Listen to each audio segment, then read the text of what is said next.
वहीं सिंधु शिरमाल शोपियां इलाके में मिलिटेंट हमले के बाद पूरे जिला शोपियां में हाई अलर्ट जारी कर दिया गया है। इस हमले के बाद शोपियां में काफी खौफ और हिरास का माहौल पैदा हो गया है। इसकी वजह से गैर रियासती ट्रक ड्राइवरों में काफी तशवीश पाई जा रही है। अगलर फ्रूट मंडी समेत पूरे जिला में मेवे के कारोबार को बेहतर तरीके से अंजाम देने के लिए शोपियां के हसास मकामात पर सिक्योरिटी को सख्त कर दिया गया है। गुज़श्ता रात शुपियान में पेश आए वाक़े के बाद आज शुपियान में जो सिक्योरिटी के सूरत हाल है उसको मज़ीद सख्त कर दिया गया है। अगलर फ्रूट मंडी से लेकर जगह जगह पर पुलिस और CRPF के खुसूसी नाके कायम किए गए हैं ताकि जो मेवे का कारोबार जो है वो आसान तरीके से अंजाम पाया जाए। बिलाल खान, न्यूज़ 18 उर्दू। वहीं शोपियां में ट्रक ड्राइवर की हलाकत वाक़े पर रियासत की मुख्तलिफ सियासी पार्टियों ने शदीद रद्द-ए-अमल का इजहार किया है। बीजेपी ने इस वाक़े की मजम्मत की और कहा कि मरकजी हुकूमत मिलिटेंसी के खात्मे के लिए मुनासिब इक़दामात कर रही है। कांग्रेस और नेशनल कॉन्फ्रेंस ने भी इस वाक़े को अफसोसनाक बताया। NC और कांग्रेस लीडरों ने इसे जम्मू कश्मीर की मईशत को बिगाड़ने और अमन में रखना डालने की पाकिस्तानी कोशिश करार दिया। साथ ही उन्होंने अमन की बहाली के लिए मुनासिब इक़दामात न करने का मरकजी हुकूमत पर इल्जाम लगाया। इस मौके पर मेवा काश्तकारों और ताजरों को सिक्योरिटी फराहम करने का मुतालबा किया गया। इनकी इस शर्मनाक घटना के पीछे एक ही कारण है कि किस प्रकार से कश्मीर के अंदर डर डाला जाए। अलगाववादी और आतंकवादी नेताओं को, वो लोग जो राजनीतिक पॉलिटिशियन कश्मीर के अंदर बैठे हैं जिनके सीधे तार पाकिस्तान से जुड़े हुए हैं, वो चाहते हैं कि कहीं ना कहीं वहाँ डिस्टर्बेंस हो, कश्मीर जले। उनको आज कश्मीर अगर गुड गवर्नेंस और डेवलपमेंट की तरफ बढ़ रहा है, वहाँ शांति है, कल वहाँ पे मोबाइल भी खोल दिए गए, ये उनको पच नहीं रहा। वो आज भी यही चाहते हैं कि हम कश्मीर को कैसे डिस्टर्ब करके हम हिंदुस्तान में या विश्व भर में एक संदेश दे सकें कि वहाँ पे ह्यूमन राइट्स हैं, वहाँ पे आज भी अराजकता फैली हुई है। हमारे सैनिक वहाँ पे तैयार बैठे हैं और हमारे जो जांबाज सिपाही हैं वो एक एक चुन चुन कर आतंकवादियों को मारेंगे और वो लोग जो अंदर छुपकर हिंदुस्तान के दुश्मन हैं हम उनको भी नहीं छोड़ेंगे। ये जो वाक़या हुआ है शोपियां में, मैं समझता हूँ ये तो निंदनीय है, कंडेमनेबल है।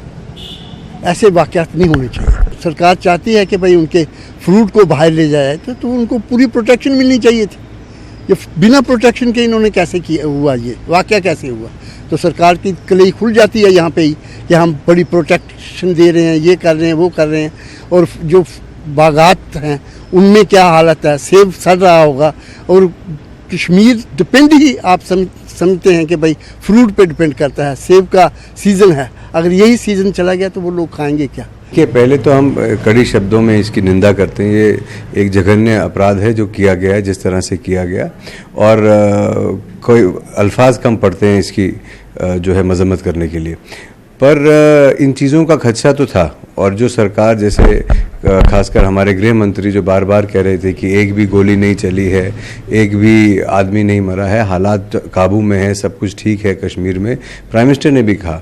और कांग्रेस पार्टी हमेशा से ये मेंटेन करती रही कि हालात जो हैं वो ठीक नहीं हैं। सरकार के ऊपर जिम्मेवारी ज़्यादा बनती है कि किस तरह से वो इस माहौल को और बेहतर बनाने के लिए सिविल सोसाइटी के साथ इंटरेक्शन करके, पॉलिटिकल पार्टीज के साथ इंटरेक्शन करके इस माहौल को ठीक दुरुस्त कर सकें।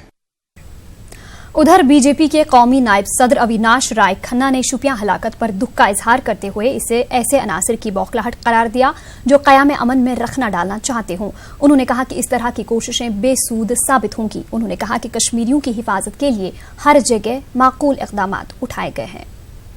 ड्राइवर को उन्होंने मारा है तो मैं समझता हूं कि उनका वो हताशपन है, वो अब फ्रस्ट्रेट हो चुके हैं कि वो कैसा ऐसा कोई काम करना चाहते हैं कि सरकार और जनता का ध्यान डाइवर्ट हो। ऐसा हम नहीं होने देंगे। हम पूरी सिक्योरिटी हमारी काम कर रही है, अपने सिक्योरिटी फोर्सेस भी काम कर रही है। हम जहां पर शांति लाएंगे और विकास भी लाएंगे। जो बच्चे या लोग कश्मीरी खास तौर पे बाहर के प्रदेशों में रहते हैं, मैं खुद भी कई बच्चों से मिल के आया हूँ। जलंधर में मिला, मेरे हुशियारपुर में बच्चे हैं, उनको भी मिला। लोकल गवर्नमेंट्स और ज़्यादातर सरकारें हमारी हैं, वो पूरा इंटरेस्ट लेकर पूरी जिम्मेदारी के साथ उन सभी लोगों का ख्याल रख रही हैं। उनकी सिक्योरिटी को कोई आंच नहीं आएगी। वो यहाँ पर रह रहे हैं, पढ़ रहे हैं, पढ़ाई करें, काम कर रहे हैं, काम करें, वो पूरा सिक्योर। पुंछ में पाकिस्तानी गोलाबारी में एक खातून की हलाकत हुई है। पाकिस्तानी फौज ने आज पुंछ में एलओसी पर सीज फायर मुआहदे की खिलाफवर्जी करते हुए शाहपुर सेक्टर में गोलाबारी की। नोटाबंदी गांव में शमीम अहमद अख्तर नामी खातून की गोली लगने से जाया वाक़े पर ही मौत हो गई। राजा सुखदेव सिंह अस्पताल में पोस्टमार्टम के बाद शमीम अख्तर की लाश को अहले खाना के हवाले कर दिया गया। डीसी पुंछ राहुल यादव ने दीगर अफसरों के हमरा अस्पताल पहुंचकर शमीम अख्तर के लवाहिकीन से इजहार ताज़ियत की और उन्हें 1,10,000 रुपए का चेक हवाले किया। वाज़ेह रहे कि हालिया दिनों पाकिस्तानी फौज ने एलओसी के दूर दराज इलाकों को भी निशाना बनाया है। डीसी ने कहा कि इन इलाकों में भी बंकर तामीर करने के लिए आला हुक्काम को तजवीज रवाना कर दी गई है। सबसे फिर से सीज फायर वायलेशन किया गया, जिसमें हमारे नूना मांडी गांव की एक लेडी शमीम अख्तर उनकी डेथ हुई और इसके अलावा जो है कुछ इलाके में और भी जो है नुकसान हुआ, कुछ माल का और मकानात का। और इसमें जो अभी डेड बॉडी जो है यहाँ पर डिस्ट्रिक्ट हॉस्पिटल पुंछ में लाई गई है। यहाँ पर पोस्टमार्टम के बाद जो लीगल फॉर्मेलिटीज़ हैं वो पूरी करने के बाद उनको वापस अभी उनके घर पे भेजा जा रहा है। और इसमें सरकार की तरफ से जो फौरी तौर पर इमदाद के तौर पर 10,000 रुपये रेड क्रॉस से और इसके अलावा 1 लाख रुपये एक्स ग्रेशिया दिया गया है। इसके अलावा जो सेंट्रल असिस्टेंस में भी एज पर नॉर्म्स जो मदद होती है वो भी की जाएगी। जो है शेलिंग की इजाज़त इस बार काफ़ी पड़ी है और उसके हिसाब से गवर्नमेंट से हमने और भी बंकर की डिमांड। पाकिस्तानी फौज ने कस्बा और केरनी सेक्टर में फौजी चौकियों के अलावा रिहायशी इलाकों को भी निशाना बनाया। एलओसी के करीबी इलाकों के लोगों में डर का माहौल है। लोगों के मुताबिक एलओसी के उस पार से अब दूर दराज इलाकों को भी निशाना बनाया जा रहा है। इनका कहना है कि कशीदगी की वजह से कल भी स्कूल बंद थे और आज भी तालीमी सरगर्मियां मुतासिर रहीं। वहीं किसान ज़िराअत नहीं कर पा रहे हैं। होती है। आज भी 9 बजे के करीब फायरिंग शुरू हो गया था। वो रुक रुक के फायरिंग होता रहता है। लेकिन यहाँ पर जितने लोग घास शास कटाते हैं या कटते हैं तो वो या फसलों को साम रहे हैं तो वो घरों में छुप जाते हैं। तो मवेशियों का नुकसान, मकानों का नुकसान। और जो 2 दिन पहले फायरिंग हुआ था उसमें शाहपुर में एक स्कूल डैमेज हुआ था। उसमें 3 गोले बरस के, एक तो वहाँ रह गया था तो 2 फट गए थे। गांव में गोलाबारी आती है। बड़ा गोला जो है बड़ा मटार आता रहता है, बहुत आता है। यहाँ फायरिंग होता है और छोटा फायर भी होता है। बहुत ज़बरदस्त फायरिंग हो जाता है जिससे लोग मतलब काफ़ी खौफ में आते हैं। 2 महीने होने लगे हैं। 2 महीने से अंदर जो है इनकी रफ्तार तेज़ हो गई। ये आगे जाते हैं, बहुत आगे जाते हैं। कुछ तो ये जो हवा में फट जाते हैं ऊपर, तो वो ऊपर वाले छर्रे भी नीचे आते हैं, वो भी बहुत फटते हैं ऊपर भी हवा में। डीजीपी दिलबाग सिंह ने आज पुलिस हेडक्वार्टर्स में एक सादा तकरीब में 2 शहीद जवानों के अहले खाना को चेक हवाले किए। Gandhidham chamber of commerce and industry Gujarat की जानिब से शहीदों के अहले खाना की इमदाद फराहम की गई है। शहीद गुलाम मुस्तफ़ा की वालिदा हाजरा बेगम और शहीद नसीर अहमद की वालिदा राजा बेगम को फीकस 1.5 लाख रुपए का चेक दिया गया। दोनों जवान रवां साल मार्च में हंदवाड़ा में हुए एक एनकाउंटर में शहीद हुए थे।